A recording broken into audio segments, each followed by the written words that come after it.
What's going on? Today we're going to have a look at this new vocoder that I got. I've had it for a few weeks and I love it. I'm already using it in pretty much every single track that I write because I can process drums or I can process vocals with it, which is mostly what I'm doing. And it just works really well. This really lets you go in there and tweak each band, do spectral shifts, and some really cool stuff. So I'm going to give you a demo of that. I'm going to use my voice, but it's going to be a clip from one of my live streams that I do. I'm gonna run that into this instrument interface, which is bringing my voice up to eurorack level, and then I'm gonna process it through this vocoder. All right, I have YouTube on YouTube. It's getting weird here. So I have my voice being processed into this. What we wanna do is adjust the level, the input level for the vocoder. So right now we wanna bring it up to about clipping. And then just bring it right down below that. And now all I have to do is hit a note. Sometimes you cannot be safe, but there are some things that you can save.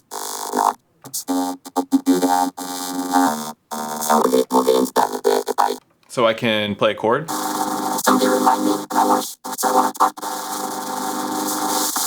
Hollywood, what's up? Sound is good. I'm probably, I'm better with the best upbringing.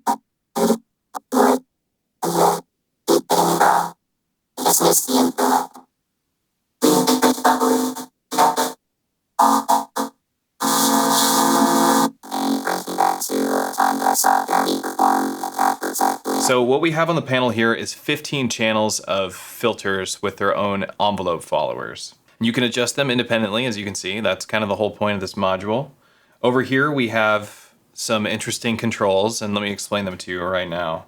So this slew control adjusts the envelope follower. To the left, the envelope follower is going to have a longer attack and a longer decay. To the right, it's going to have a short attack and a long decay. In the middle, it's going to have a short attack and a short decay, which is really good for vocal stuff. So that's where I have it about. Like I usually keep it in around 12 o'clock.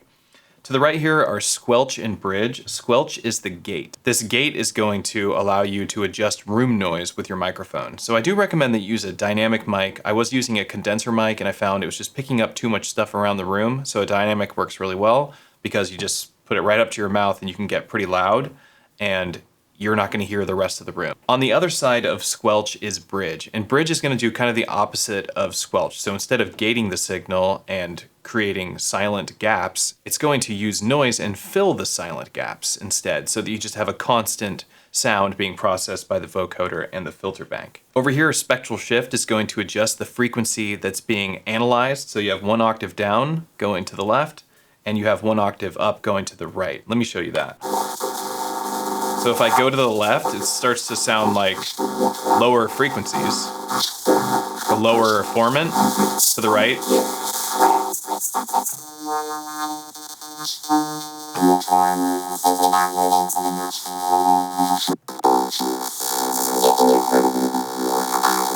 I found that going to the right is really helpful with making a voice sound more humanized, so it actually sounds like a voice.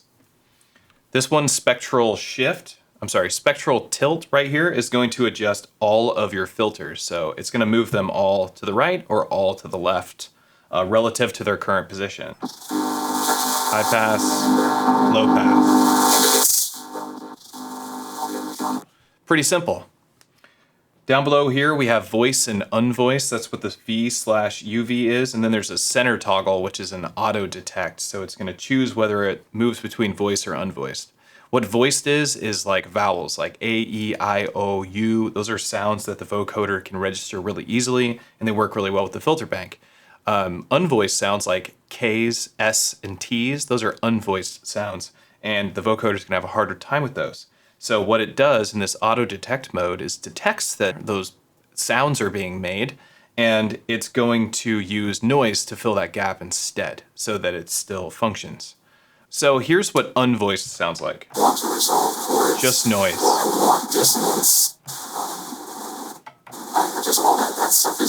Just sounds crazy, right? So it's just using the noise. Right now it's using pink noise. Freeze is going to freeze the envelope in its current position, so.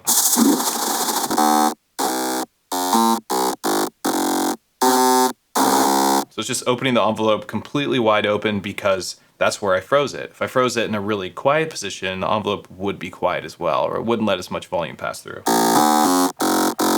So it makes a really cool bass synthesizer here too, or a polyphonic synth. But it sounds a little crazy. It sounds pretty distorted. Then we have pink and white noise. I recommend you use pink noise. To the right, we have bandpass, low pass. This is just referring to this one filter here, this really low end filter. If you use the low pass, it's really strong. You get some really, really prominent low frequencies. It just accentuates them a lot. Bandpass, not so much. So I feel like bandpass is a little bit more usable. And then we just have our input adjustments here. So this is the gain for the voice signal, which you can use anything for your voice signal. And then right here is the gain for the exaltation signal, which is really just your synthesizer input. I mean, you can put whatever you want. It's modular, like go nuts, but that's what you want to do if you want to have it do some like classic vocoding. So that covers the whole module. That's how the module functions, and it's very simple. The concepts might be a little bit heady, but in terms of the actual usage of the module, it's pretty simple. You plug your voice into it, you plug a synth into it, hit notes on a keyboard or trigger your sequencer, and just start playing with your filter banks and record it. And boom, you got some fun stuff. So it's a really great module, and it's definitely doing the trick for me. So now let's process some drums. I've got a PO12, I found it. I've got this PO12 right here. I've had forever. It's the only pocket operator that I have. I had a couple, I've given them away as Christmas presents to people, but the PO12 I'm never giving away. Partly because it was my first one that I got, but really because it sounds great. And I love having a tiny little drum synth that I can just pull out and do stuff like this. So this is gonna do the trick. So I've got it. I've got a pattern going on it. Put it somewhere you can see. And just hit a note.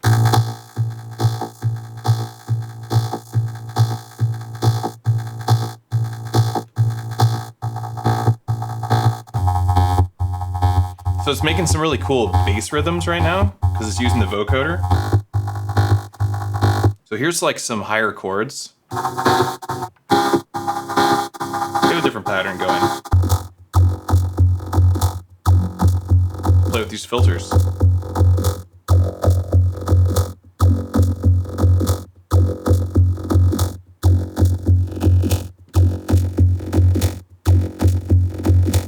That's sick. So I feel like this is a great beginning of a track. Give it some reverb too.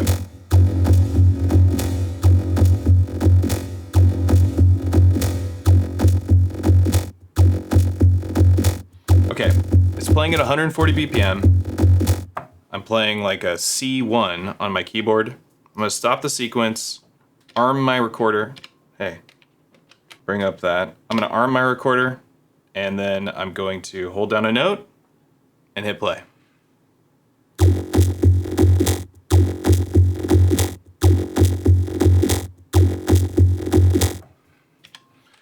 Okay, so now we have sampled this sequence. Let's save it. I'm just gonna save it as rec 65. And I'll assign it to number 8. Let's go to track 8. Can discard that sample. Put that down, bring this tempo up. Oh, it's on my aux track. Bring the tempo up to 140. There we go. Don't need the vocoder working right now. Let's make this trigger for 16 steps.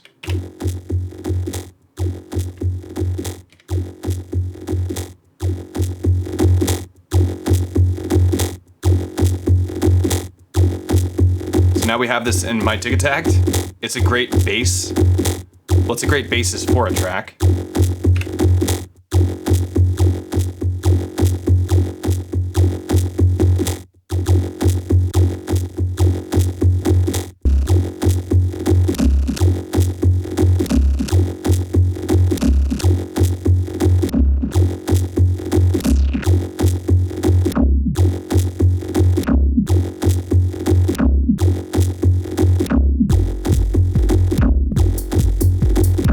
Hear how this like is a techno machine. Like it inspires this kind of music.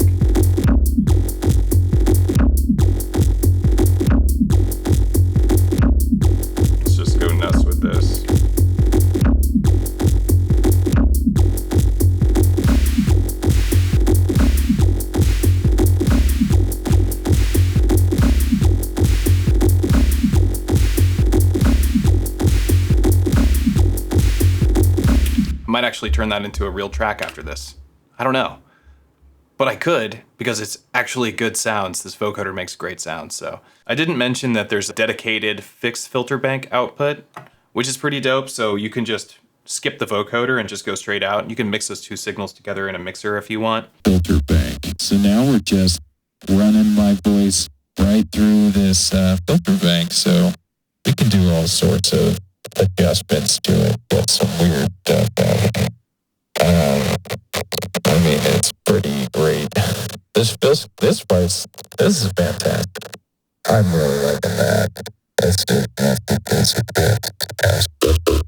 Yeah, that's nice. Let's go over here a little bit and just play with this. Wow, I'm surprised how cool This part of it is. I might use this quite a bit for just like singing into the dig attack. Would be a lot of fun. Oh, God, yeah. Like and subscribe, please. Oh, God. But really what I'm here to demo is the vocoder side of this, because that's why you would buy this, is because you want that vocoder.